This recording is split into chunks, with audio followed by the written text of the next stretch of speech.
사도행전 이야기를 살펴보려고 합니다. 우선 본문 자체가 너무너무 길어요. 27장 1절로부터 28장 10절까지니까 너무너무 길죠. 그래서 스토리부터 설명을 해야 되겠다 생각이 듭니다. 바울은 지금 로마로 재판을 받기 위해서 압송되어 가고 있는 상황입니다. 아시아 지역에서 복음을 전하던 바울은 3차 전도 여행을 마친 후에 예루살렘에 올라가게 되는데, 예루살렘에는 사도 바울의 전도 활동에 앙심을 품은 유대인들이 바울을 죽이겠다고 버티고 있었습니다. 그래서 바울이 예루살렘에 도착하자 많은 소란이 일어나게 된 것이죠. 로마 군인의 개입이 없었으면 바울은 죽었을 것입니다. 로마 군인이 개입해서 사도 바울을 일단 보호를 한 것입니다. 일단 보호를 하게 되니까 유대인들이 소송을 제기를 한 것입니다. 그래서 소송에 휘말리게 되어서 재판을 받게 되었는데, 대부분의 정치인들이 옛날이나 지금이나 그러하듯이 그들의 정의는 고무줄 정의여서 그들이 유리할 때는 정의를 외치고 불리할 때는 딴소리를 하는 것이 예나 지금이나 비슷했습니다. 그래서 바울은 아무 잘못이 없는데 재판을 통해서 판결을 내려주면 되는데 정치적인 계산을 하는 거예요. 그래서 판결이 나지 않고 계속 시간을 끌면서 이 한 사람 바울에 대해서 네가 죄가 없다 이렇게 함으로써 유대인들의 그런 민심을 잃을까 해가지고 판결을 하지 않는 것입니다. 그런 채 2년이 지났어요. 여러분, 결판이 안 나고 2년이 끌면 얼마나 삶이 피폐해지겠습니까? 그것도 구금되어 있는 상태에서 2년의 시간이 흘렀습니다. 그리고 새로운 총독이 와서, 총독은 새로운 단번에 유대인들의 민심을 얻기 위해서 바울을 예루살렘으로 데려가서 그들 보는 앞에서 재판을 하려고 합니다. 그러면서 내심으로는 가다가 바울을 유대인들이 죽여버리면 그러면 상황이 다 종료돼 버리니까 좋지 않겠나 하는 생각도 하게 되는 것이죠. 그래서 사도 바울이 재판부 변경 신청을 하게 됩니다. 나는 예루살렘에서 재판을 받지 않겠습니다. 나는 로마에서 재판을 받겠습니다. 이렇게 신청을 하게 되죠. 그래서 사도 바울이 지금 로마로 압송되어가는 그런 과정이 오늘 우리가 읽었던 본문입니다. 다른 죄수들과 함께 로마로 가는 배를 타고 출발을 했으나 바람이 심해서 배가 많이 가지를 못하고 미항이라는 곳에 일단 들어가서 정박을 하게 되었습니다. 그리고는 더 이상 나아가기가 굉장히 어려운 가운데 사도 바울은 아마 기도 중에 그런 성령의 이끄심을 받았는지 이런 말을 하게 되죠. 10절에 있는 말씀처럼 여러분이여 내가 보니 이번 항해가 하물과 배만 아니라 우리 생명에도 타격과 많은 손해를 끼치리라. 지금 지중해에 계절풍이 불고 있어서 많은 풍랑이 일게 되어 있는 풍랑의 계절이 되었는데 지금 항해를 계속하면 위험합니다. 그러니까 지금 항해를 하지 말고 여기서 어차피 겨울을 어디서 나고 로마를 가야 되는데 여기서 겨울을 나고 갑시다. 바울이 그렇게 말했더니 선장이나 선원들은 이 미항이란 곳이 작은 도시라 자기들이 거기서 지내기가 조금 따분하고 힘든 곳이었던 것 같아요. 그래서 좀 더 큰 항구에 가서 좀 더 재밌게 겨울을 지내보려는 생각으로 좀 더 가면 좀 더 큰 항구가 나오니까 거기 가서 우리가 머물자 이렇게 얘기를 하게 된 것이죠. 그래서 이제 로마 군인들이 누구 말을 듣겠습니까? 이 선원들의 말을 듣게 되겠죠. 자기들도 좀 좋은 곳에 가서 있고 싶은 마음도 있었을 테니까요. 그래서 항해를 하게 되는 것입니다. 항해하자마자 처음에는 바람이 잠잠했지만 곧 폭풍이 불기 시작하고 유라굴로라는 엄청난 폭풍에 휘말리게 되는 것입니다. 엄청난 폭풍이에요. 14일간이나 해도 못 보고 달도 못 보고 별도 못 봤다. 14일간이나 먹지도 못하는 그런 일들이 벌어지고 결국은 배는 파선을 하게 되는 그런 결과를 가져오게 됩니다. 배에 실었던 모든 기구들을 다 버리고 배가 완전히 결국에는 파선이 되고 말죠. 여러분, 그리고는 그들은 파손된 배의 그 목재 조각을 붙잡고는 둥둥 떠가지고 바람 부는 대로 떠내려가서 어느 섬에 상륙하게 되는 일이 벌어지게 된 것이에요. 여러분, 바울의 모습을 한번, 몰골을 한번 상상해 보십시오. 14일간 먹는 것도 제대로 못 먹었습니다. 잠도 제대로 못 잤습니다. 엄청 시달렸어요. 막 노을과 파도에 엄청 시달렸습니다. 그리고 14일간 바닷물을 뒤집어 썼습니다. 여러분, 물에 빠진 생쥐는 저리 가라 하는 거죠. 물에 빠진 생쥐가 더 나은 모양이지 바울의 모양이 더 나을 수는 없을 것입니다. 자, 이런 상황 속에 사도 바울이 처해 있어요. 저는 이런 상황에 대한 설명을 드리면서, 저는 우리가 오늘 바울을 통해서 우리가 배우고자 하는 것은, 자, 이런 상황에 그리스도인들이 처했을 때 우리 그리스도인들은 어떤 모습이어야 하는가 하는 것에 대해서 한번 나누어 보고자 합니다. 바울의 상황을 좀 더 정확하게 얘기하자면, 자신은 아무 잘못을 한 게 없어요. 아무 잘못을 한 게 없이 재판받다가 항해를 하게 되었는데, 자기는 아무 잘못이 한 것이 없고 자기 말대로 했으면 이런 일이 없었을 텐데, 선원들이 고집을 피우는 바람에 타인의 잘못에 의해서 나까지도 엄청난 고통을 받게 된 것입니다. 정말 생명이 오락가락하는 그런 상황에 처하게 된 것이죠. 자, 이런 상황 속에서 바울의 태도는 우리들에게 신앙이 있는 위기 속에서 어떤 마음을 가지고 있을까 하는 것에 대해서 생각을 해보게 하는 것입니다. 여러분, 얼핏 보면 바울의 이 상황은 참 화가 많이 나는 상황이에요. 왜냐하면 일단 내가 아무 잘못을 안 했기 때문에요. 내가 잘못을 안 했는데 이런 어려움을 겪고 있잖아요. 그러니까 사도 바울도 21절에 보면 그 아쉬움을 표현을 합니다. 어떻게 표현합니까? 21절에 여러분이여 내 말을 듣고 글에 대해서 떠나지 아니하여 이 타격과 손상을 면하였다면 좋았을 뻔했는데 왜 내 말을 안 들었느냐, 내 말을 안 들어서 이런 일이 생기지 않았느냐 하는 이런 상황이 벌어지게 된 원인에 대해서 정확하게 지적을 했습니다.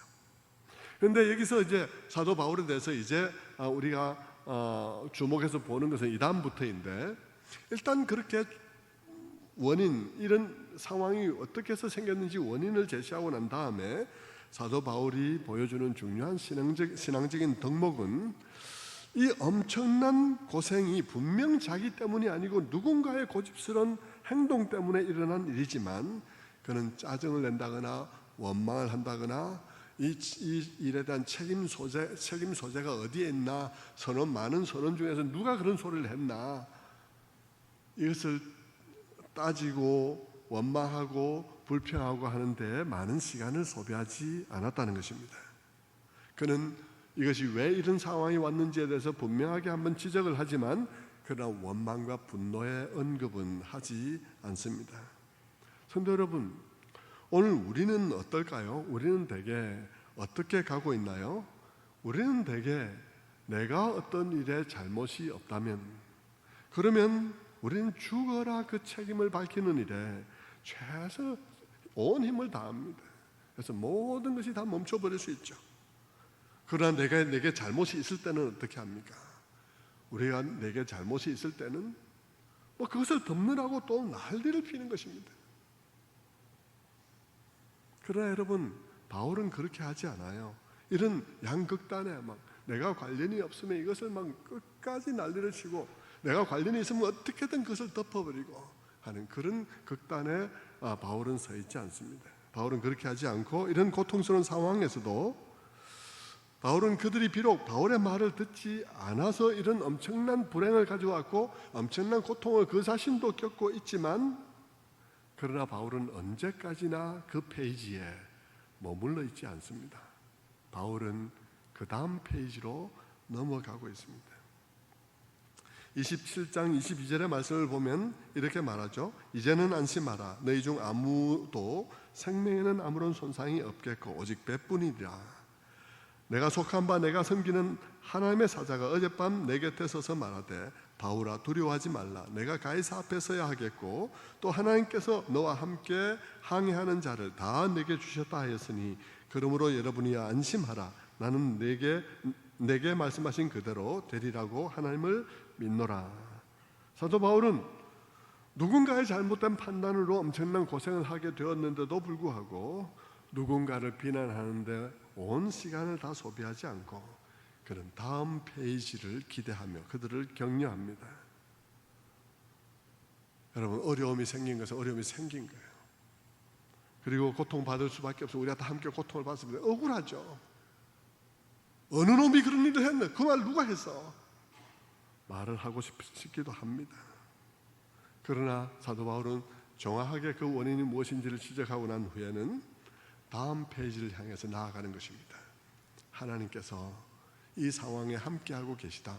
하나님이 어젯밤에 내게 말씀하셨다. 이 상황에 하나님이 함께 하신다. 하나님이 너희 모두를 다 구원하신다고 말씀하셨다. 그러니까 안심하라 라고 말을 하는 거예요. 한 짓을 생각하면 말해주고 싶지 않지만 그러나 말을 하는 것이죠. 성도 여러분, 여러분은 여러분이 저지르지 않은 여러분의 잘못 없이 어떤 인생의 폭풍에 한가운데 서 있었던 경험들이 있습니까? 여러분이 그런 폭풍 가운데 여러분이 아무 잘못을 하지 않고 어떤 폭풍 속에 서 있게 될 때 여러분은 어떤 모습의 사람이 되고 있습니까? 한없이 책임을 따지는 사람이 되고 있습니까? 아니면 어떤 사람이 되고 있죠? 이런 상황, 그런 상황 속에서 신앙인들은 어떤 면에서 조금 다를 수 있을까 하는 것입니다.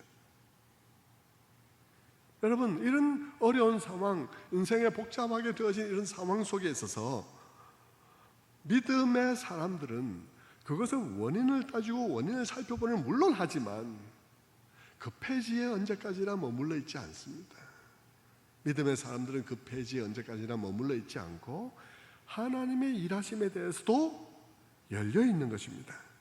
항상 우리는 어떤 점에서 세상 사람과 비슷하면서도 자세히 들여다보면 달라요. 그 점이 뭐냐는 것입니다. 우리는 어떤 문제가 생겼을 때 문제의 원인을 살펴보고 이것이 왜 이런 일이 생겼는가를 우리도 당연히 따져봐야 되죠. 그러나 우리는 언제까지나 그 페이지에 머물러 있지 않습니다.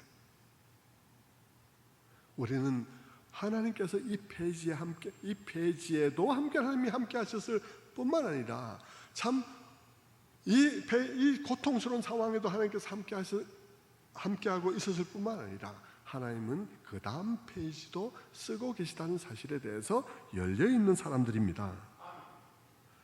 그래서 사도 바울은 그 다음 페이지를 향해서 사람들에게 얘기를 하고 있는 것이죠. 당신들 죽지 않아요. 배는 파손될 것 같아요. 그래서 그런 거 보면 다 안 죽는다는 거 보면 우리는 반드시 어떤 섬에 이르게 될 거예요. 이렇게 얘기를 하고 있는 것이죠. 사도 바울이 그 페이지에 머물지 않고 남 때문에 고통받고 있었지만 남의 책임 때문에 자기는 아무 잘못 없이 어떤 심하게 고통스러운 상황 속에 빠지게 되었지만 사도 바울이 한없이 그 페이지에 머물지 않고 다음 페이지로 넘어갈 수 있었던 것은 하나님이 계시기 때문입니다. 하나님이 우리의 실수나 심지어 우리의 죄악마저도 사용하셔서 그 다음 일들을 펼쳐가실 수 있는 분이시기 때문인 것입니다. 우리는 그런 것을 성경 속에서 많이 보게 되죠. 요셉의 경우를 우리는 그 대표적으로 볼 수 있습니다. 요셉의 형들은 요셉을 인신매매했습니다. 그것은 나쁜 짓이에요. 말할 필요도 없이 나쁜 짓이죠. 그러나 하나님께서는 그 상황 속에서도 하나님께서 그 일을 일으킨 것은 아니지만 그 상황 속에도 하나님께서 계셨고, 그리고 하나님께서는 그 다음 페이지도 가셨습니다. 그런데 그 앞 페이지의 이야기를 가지고 그 다음 페이지도 또한 열어가는 것이죠.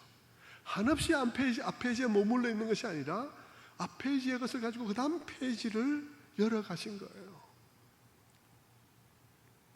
우리는 다 지금 코로나 사태로 고통을 겪고 있습니다. 누군가 잘못한 사람이 있을 거예요. 이 코로나 사태가 왜 이렇게 지구상에 난리를 피게 되었을까요? 누군가 잘못했겠죠. 누가 잘못했나요? 중국이 잘못했나요? 미국이 잘못했나요? 많은 사람들은 중국이 잘못했을 것이라고 생각하고 있습니다. 누가 잘못했는지 그러나 사실은 잘 알지 못하죠. 그러나 이런 상황에서도 분명한 거 한 가지는 있습니다. 그게 뭡니까? 내가 잘못한 것은 아니라는 것입니다. 우리 모두가 다 그렇죠. 나는 잘못 안 했어. 누구나 다. 근데 나는 잘못했는데 이런 상황에 지금 와 있는 거예요. 그러니까 우리 마음속에 분노도 생기죠. 누가 이런 거야? 분노도 당연히 생깁니다. 원인도 찾고 싶습니다. 그래서 미국에서는 막 그렇게 중국에서 그랬다 그러고 미국은 이제 그렇게 하죠. 사실은 잘 모르겠어요. 했을 가능성이 높다고 생각해요. 저도. 그러나 했다 할지라도 그 원인을 정말 명명백백하게 확실하게 이렇게 드러내는 일은 쉬운 일이겠습니까? 그 원인을 드러내느라고 우리가 다 막 세계대전도 하고 다 해야 되겠습니까? 그렇게 할 수가 없죠. 이게 결판이 안 나면 이 페이지에서 중국이 원인이라는 것이 결판이 안 나면 다음 페이지로 못 넘어가 이래야 되겠습니까? 그럴 수는 없죠. 여러분 무엇이든지 극단으로 가면 그 상황을 이용해 먹는 사람들이 그 다음에 등장하게 됩니다. 미국도 어쩌면 이 상황을 이용하고 싶을지도 모르죠.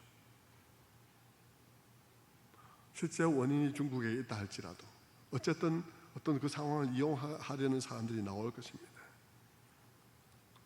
우리 사회도 마찬가지예요. 어떤 일의 원인을 드러내는지 의미 없는 것이 아니고 의미 있죠. 그 일 자체는 의미 있지만 우리는 자칫 잘못하면 그 일을 가지고 먹고 사는 사람들이 나오게 할 수 있습니다. 그 일을 가지고 장사하는 사람들이 나올 수 있어요. 그런 일들이 오래 끌어서 한없이 가게 되면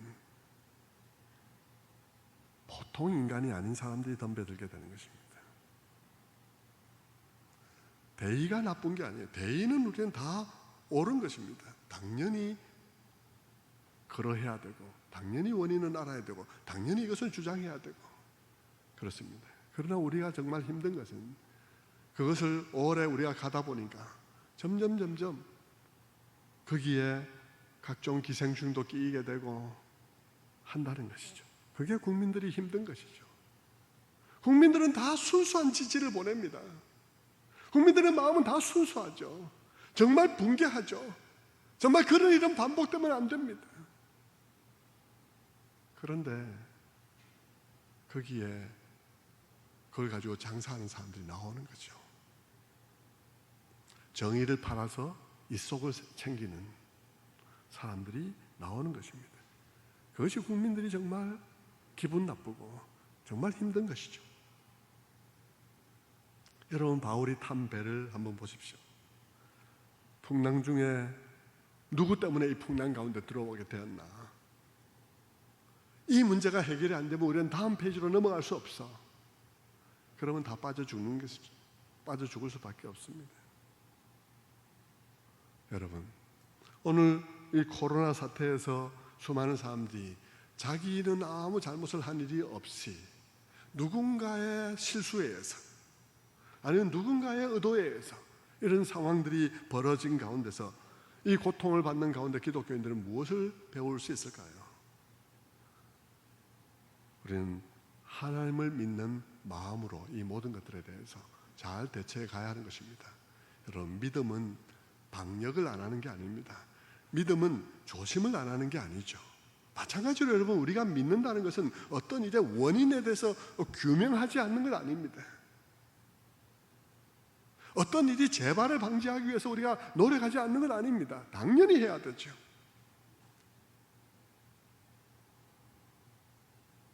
그러나 우리는 이런 상황 속에서 하나님 믿는 마음을 가진다는 것은 엄청나게 우리의 삶이 코로나 때문에 망가져버리고 서로 네가 왜 이랬냐라고 말하기 쉽고, 비난하기 쉽고, 뭐 책임 소재를 따지기 쉽고 막 그렇지만, 그러나 우리는 그 모든 것이 필요함에도 불구하고 동시에 눈을 들어 하나님을 바라보는 것입니다. 인간이 이런 상황을 만들었지만, 그러나 하나님이 이 일을 통해서 하실 일도 또한 있다는 거죠. 그것을 하나님께서 써가시는, 우리는 이 상황 속에 인간만 있는 것이 아니라, 인간만 있다면 우리가 다 모든 것을 결말을 지어야 되겠지만, 그러나 이 상황이 인간만 있는 것이 아니라, 인간은 어떤 원인을 다 알 수도 없고 이유를 더 밝힐 수도 없고, 밝힐 수 없는 일이 한두 가지가 아니잖아요. 그럼에도 불구하고 하나님께서 다음 페이지를 열어가시니까, 이런 나쁜 일에도 불구하고 나쁜 일을 가지고도 좋은 일로 가득 차 있는 다음 페이지를 열어가실 수도 있으니까 우리는 하나님께 귀를 기울이는 것입니다. 여러분, 사도 바울은 이런 풍랑, 정말 억울하고 원망스럽고 짜증나는 그런 상황이지만, 정말 정신을 차릴 수 없는 상황이지만, 그러나 그럼에도 불구하고 하나님에 대한 기대를 열고 하나님께서 그 일을 이루어 가시도록 자기를 드리는 이들을, 자세를 변하지 않고 그대로 유지하고 있습니다.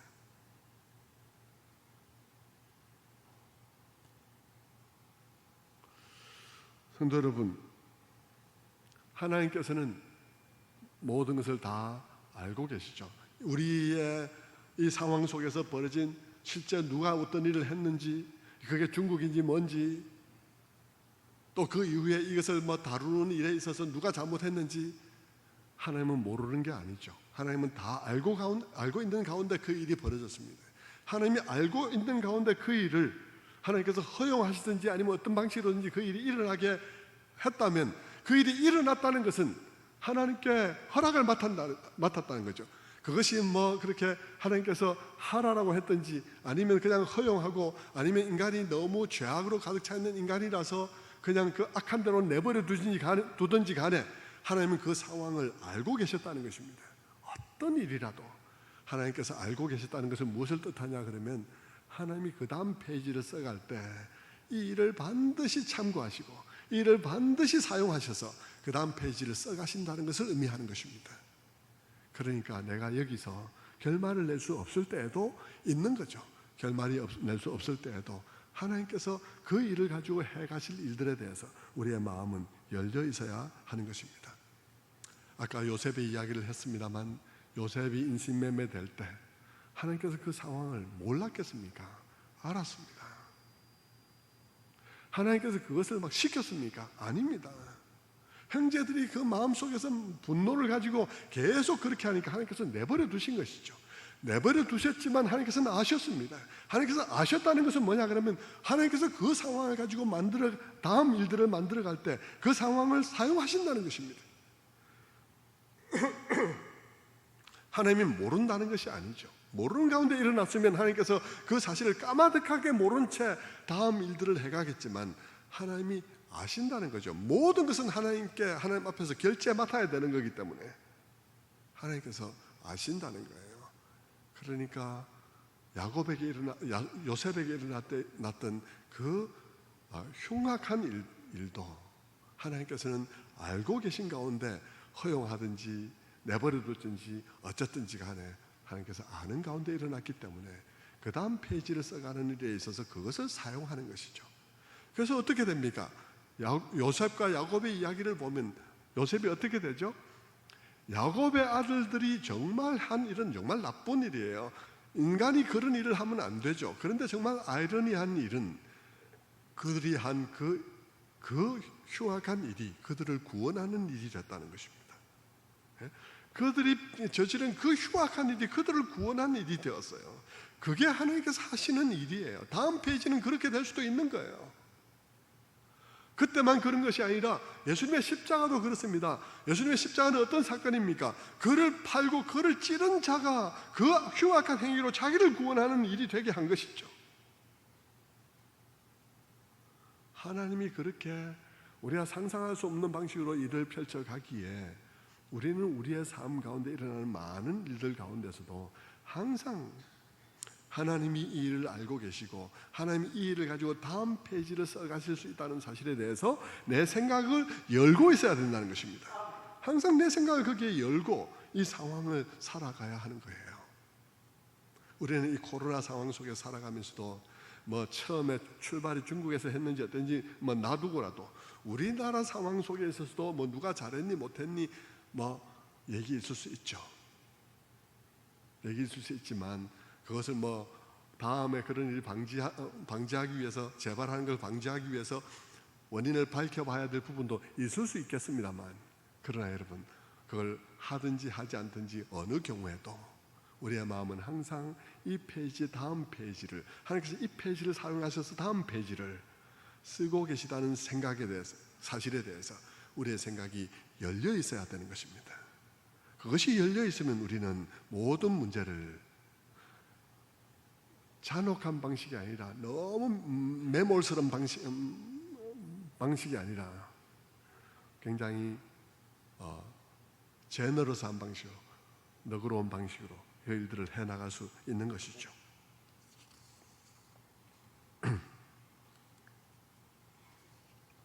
성도 여러분, 우리의 마음이 내가 책임이 없는 내가 잘못하지 않은 일로 고통받는 일에 대해서 내 마음이 너무 원망스럽고 너무 원망과 불평과 증오로 내 마음이 가득 차면 하나님의 음성을 들을 수 없습니다. 너무 그런 증오로 가득 차고 너무 억울해하면 우울증 걸리기 쉬워요. 우울증 걸리면 하나님 말씀이 들리지가 않습니다. 내가 이런 어려운 상황 속에 처해 있지만 그러나 다른 사람처럼 다 방역도 하고 원인도 캐보고 다 뭐 이게 코로나 문제가 아니라 다른 모든 문제에 있어서도 마찬가지로 그렇게 하지만 우리도 동일하게 관심을 갖고 그렇게 하지만 그러나 우리가 늘 그래 이 모든 일들이 하나님이 모르는 가운데 일어난 일이 아니야. 하나님이 이 모든 일들을 아는 가운데 이 모든 일들이 일어났어. 그래서 하나님께서는 이 일을 제쳐놓고 그 일이 그냥 낭비되고 소비되어버린 어떤 사건이 아니라 이것을 통해서 하나님께서 다음 페이지의 이야기를 써갈 거야 하는 믿음을 가지고 열린 마음으로 하나님을 향해서 우리의 마음이 있을 때 우리는 하나님께서 우리의 상황 속에 말씀하시는 말씀들을 들을 수가 있는 것입니다. 여러분, 하나님께서 이 사도 바울에게 임하셔서 말씀해 주셨어요. 그런데 하나님께서 바울에게 말씀해 주신 그 말씀을 가만히 보면 왜 이런 상황이 오게 됐는지 이유를 말해주지는 않습니다. 우리는 보통 보면 아까도 처음부터 말씀을 드렸습니다만 우리는 종종 원인이 뭐야? 누가 책임이 있는 거야? 이유가 뭐야? 우리는 주로 이런 데 관심이 많아요. 그것이 또 유용할 때도 있어요. 그러나 지나치면 이것이 또 우리에게 굉장히 큰 나쁜 해악도 되죠. 그러나 우리는 어쨌든 그런 이유, 이 일이 왜 일어났지? 누가 책임이 있는 거야? 뭐 이런 원인이나 이런 것에 우리는 관심을 많이 가지고 있지만 하나님께서 대답하시는 것을 보면 원인에 대해서 대답해 주지 않아요. 우리가 물었던 그 질문에 대해서 바로 그 질문을 그렇게 대답하지 않는 경우들이 많습니다. 여러분, 욥기도 보세요. 여기만 그런 게 아니고요. 욥기도 보십시오. 욥도 내가 왜 이런 고통을 당해야 되는지 그는 궁금했어요. 친구들은 막 욥이 왜 그런 고통을 당하는지 이유를 막 말했어요.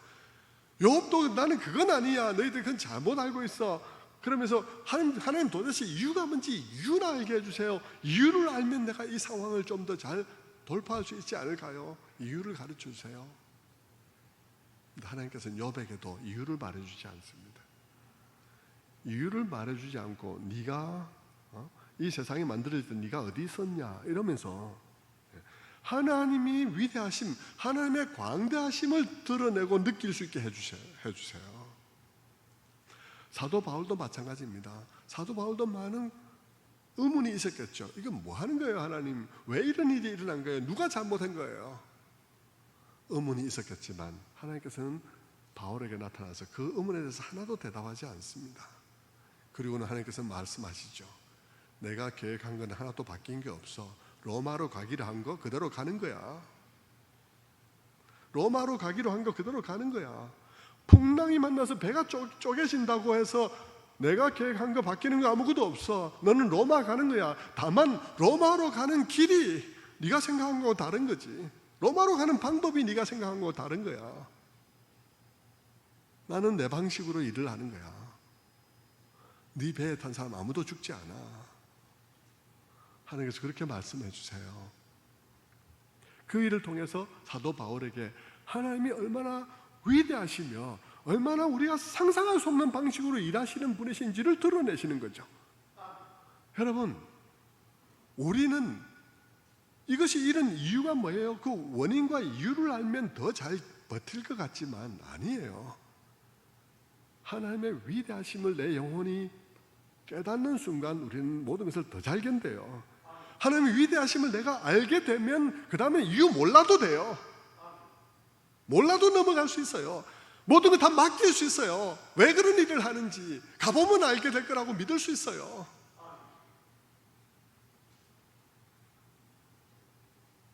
여러분, 하나님을 향해서 열려있는 사람이 이 풍랑 속에서 하나님을 그렇게 만나는 거예요. 만나니까 이유 몰라도 돼. 이유 기다려보면 나올 거야. 이유를 알아야 견딜 것 같고, 이유나 좀 알자고요 그러면서 이유를 알아야 견딜 것 같은 우리였지만 하나님의 위대하심을 내 지각이 그게 탁 열리고 그 위대하신 하나님과의 만남의 접촉의 순간이 내게 있는 순간 이유를 몰라도 되는 것입니다. 이유를 몰라도 아무 문제가 없었어요.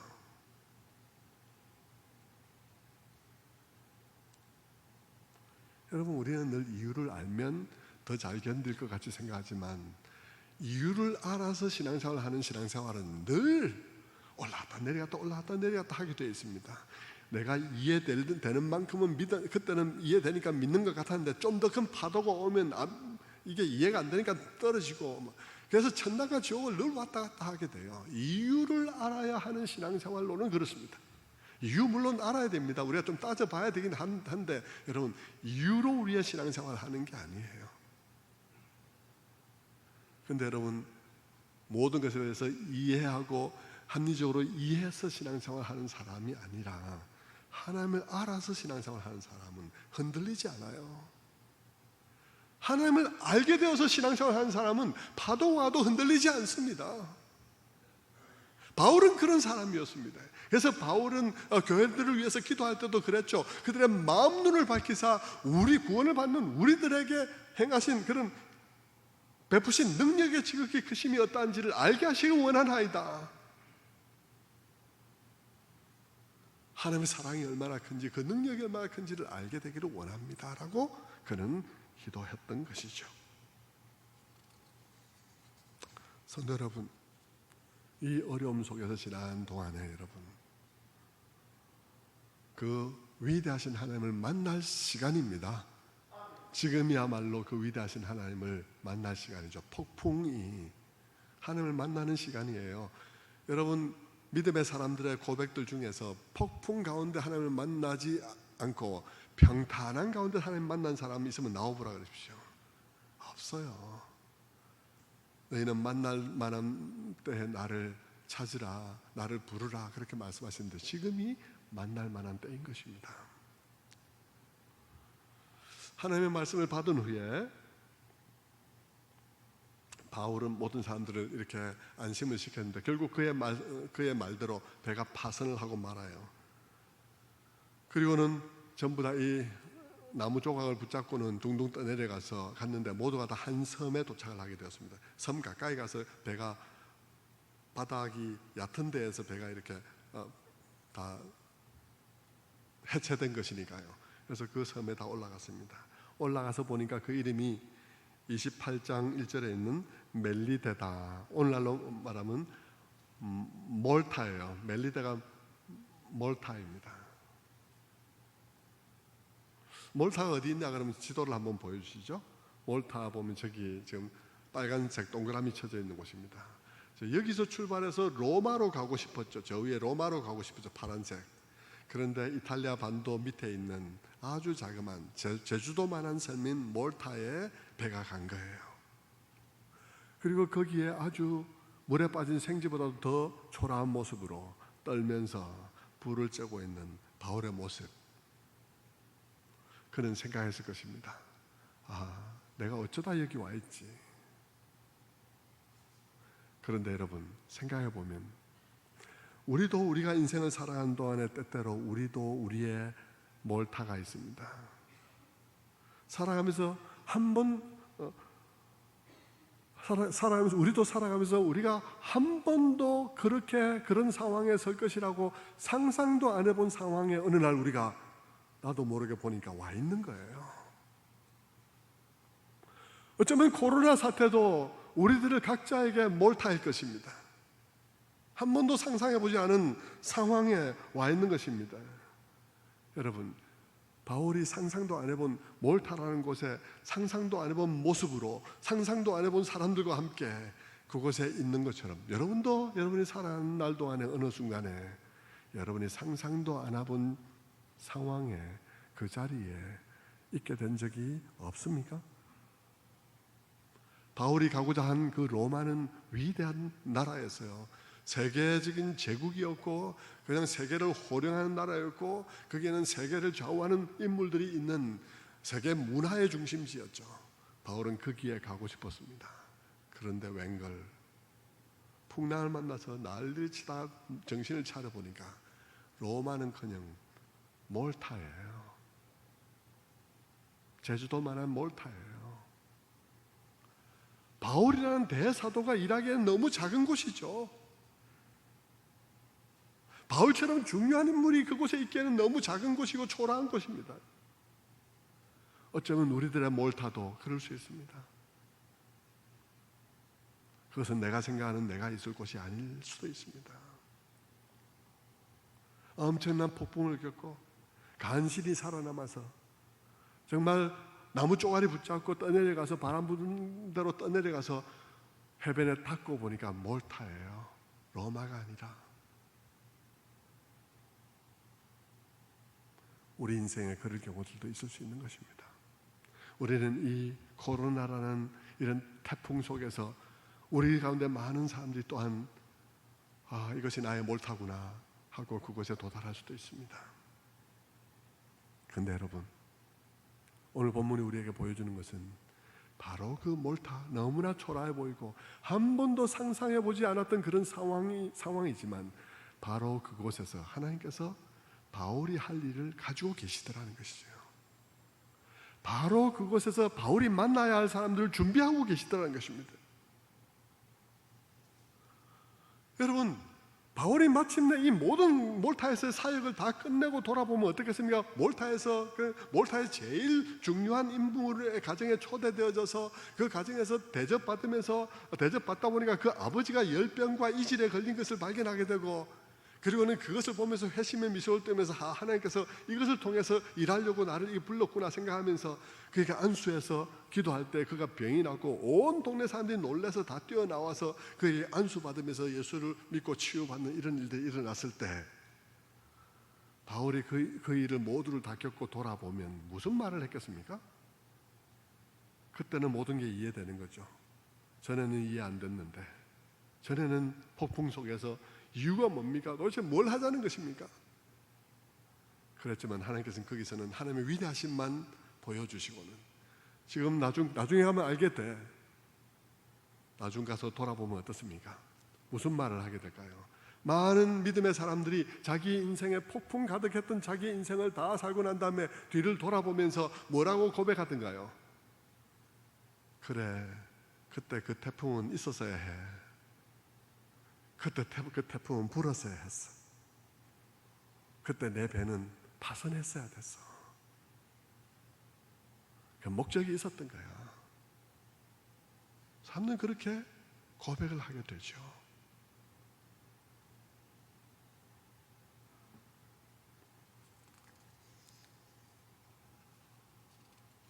성도 여러분, 사도 바울이 그 일들을 하는 데 있어서 정말 상상할 수 있는 방식으로 일을 하잖아요. 시간이 많이 돼서 이야기를 많이 빼고 마무리를 해야 되겠습니다.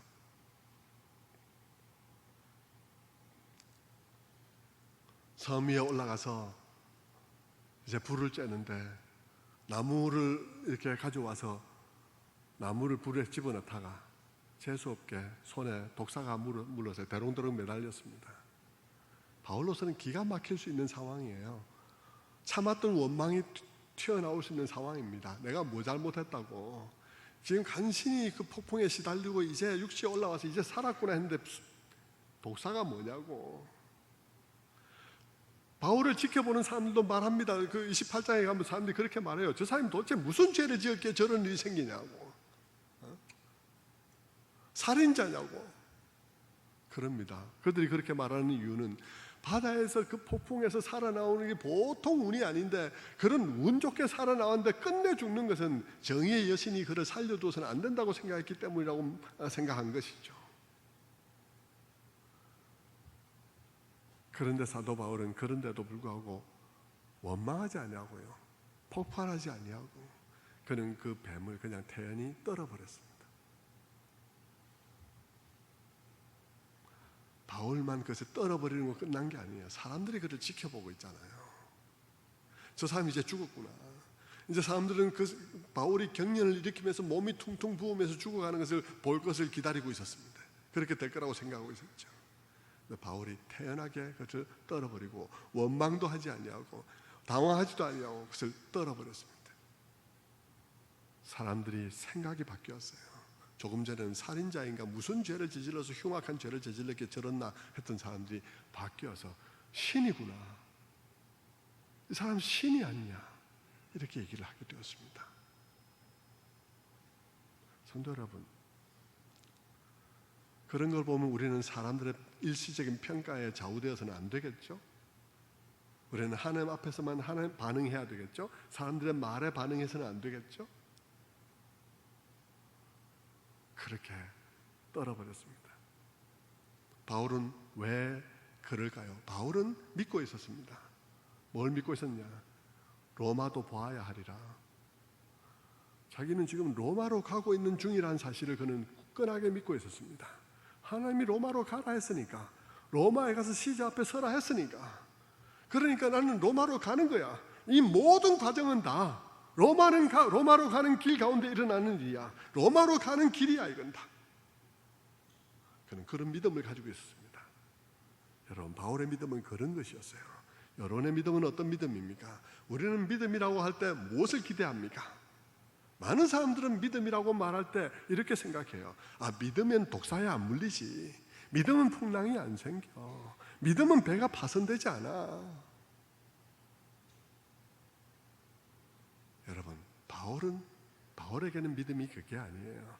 바울에게는 믿는다는 것은 뭐냐 그러면, 내가 하나님과 동력자가 되어져서 하나님이 내 인생을 사용해서 내가 살아가는 인생의 모든 경로를 통해서 그가 영광을 받으시고 그의 이름을 드러내고 그의 위대하심을 드러낼 때 사용하는 동력자가 믿음 있는 우리들이라는 사실일 것입니다. 그는 그렇게 믿고 있습니다. 그냥 얄팍하게 예수 믿으면 풍랑 안 온대요. 예수 믿으면 어려움이 없대요. 예수 믿으면 배가 파손이 안 된대요. 아니요. 바울의 믿음은 그게 아니에요. 바울의 믿음은 나의 전 인생을 그분이 쓰신다는 것입니다. 좋을 때나 나쁠 때나 그분이 나를 로마로 가야 하겠다고 하면 어떤 식으로 간다는 것입니다. 목적지는 정해졌어요. 경로는 내게 말씀 안 했어요. 경로는 내게 말씀 안 했는데 경로를 보니까 자기가 생각했던 거하고 다른 거죠. 가는 길에 폭풍도 있고 파손도 있고 그게 뱀에 물리는 것도 있고 그런 것이죠. 그러나 그 모든 길 가운데 하나님께서 그와 함께 하신다는 것이 그의 믿음인 것입니다. 성도 여러분, 말씀을 맺겠습니다. 오늘 이 코로나 태풍 속에서 우리가 바울이 태풍 만난 바울을 한번 생각해 보기를 바랍니다. 바울의 믿음을 한번 생각해 보기를 바랍니다. 여러분의 믿음은 이 상황 속에서 어떤 믿음인지, 바울은 어떤 믿음을 가지고 있는지 생각해 보시기를 바랍니다. 그리고 바울의 배가 바람에 막 밀려서 가다가 풍랑을 만나고 나무 조각을 막 의지해서 매달렸더니 나무 조각을 또 바람이 불어서 나무 조각이 바람이 불어가지고 떠내려갔습니다.